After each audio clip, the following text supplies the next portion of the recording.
Hi, I'm Mike Capizola from the Investing Channel, and welcome to IPGo, the show where we take a look at the IPO world, past, present, and future. We've had another eventful week here in IPO land.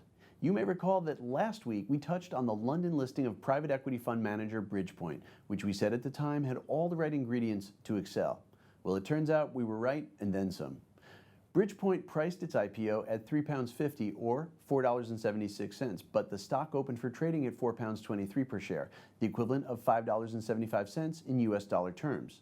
That was an impressive 21% premium to the offer price, which had valued the group at $3.92 billion. However, that leap in price pushed Bridgepoint's value up to almost $4.75 billion on day one. Quoted private equity assets are not that common, and investors in public markets are keen to grab a slice of the action. Meanwhile, the PE and venture capital firms themselves are lining up to list their investments as valuations for startup businesses soar. Between April and June, there were 29 listings of private equity-backed businesses in Europe alone, and those listings had a value of more than $40 billion. The number of flotations is up more than threefold compared to the same period in 2020, and valuations are up by almost 150% during that time. As Bridgepoint's IPO shows, a virtuous circle has been created here, and for the moment at least, there's a sweet spot for investors both pre- and post-flotation. The pipeline for the U.S. new issues market is at its busiest right now, with as many as 19 deals waiting in the wings. Sentiment towards recent IPOs has been variable of late, however, and of the 13 stocks that have recently listed, around half of those have seen their stock prices fall below issue, according to analysts at IPO specialist Renaissance Capital. The firm's IPO ETF, which tracks the performance of selected new issues, is down 9% over 6 months, but only by 1.36% over the year, and is in fact up by 3.52% over the last week. The data shows just how changeable sentiment and therefore price action can be in the new issues market. The upcoming deal that has gotten the most people talking is that of online broker Robinhood, a business that is never far from the headlines at the best of times. Robinhood will aim to sell 55 million shares in the range between $38 and $42 and will trade on NASDAQ under the ticker HOOD.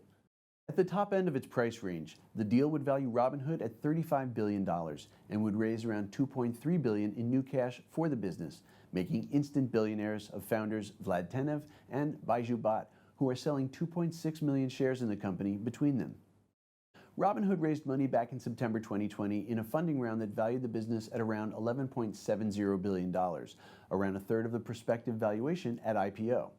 Whether a jump in valuation of that magnitude is justified remains to be seen, but recent data suggests that the growth in retail trading is slowing in terms of the number of new accounts being opened and volumes traded. The higher end of the IPO price range, Robinhood would trade on a multiple of some 36 times 2020 revenues of $959 million. Revenues over the last 12 months, as disclosed in listing documents, came in at $1.353 billion, trimming the multiple to around 26 times. That price would also value each of the company's 18 million customers at $1,944, far in excess of the average balances in their accounts, which according to Robinhood's own data was just $240 as of early July. Those multiples will likely test the ingenuity of the managers of the deal, which include Goldman Sachs, JP Morgan, Barclays, and Citigroup. Other notable deals in the pipeline include Ryan Specialty Group Holdings, which has priced its sale of 56.9 million shares at $23.50, the midpoint of a $22 to $25 range. The Chicago-based company, which provides services to insurance brokers and underwriters, is expected to achieve a market cap of just over $6 billion, a multiple of around 5.30 times revenues over its 12 months of $1.12 billion. The company will trade on the NYSE under the ticker Ryan. Core & Main is a distributor of water, storm drainage, and fire protection products to municipalities, private water companies, and contractors nationwide.